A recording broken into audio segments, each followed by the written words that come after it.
Namaste.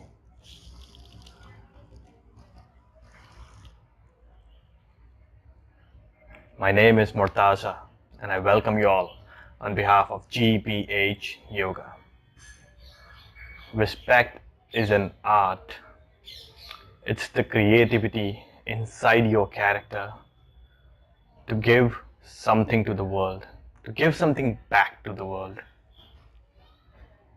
So give respect in a very fancy fashion, the fashion you like to create yourself with. The way you want to dress yourself is a fashion to portray yourself. Respect everything around you in the same manner. Either it's your bed, either it's your washroom, either it's your car, either it's your yoga mat, or either if it's your pet,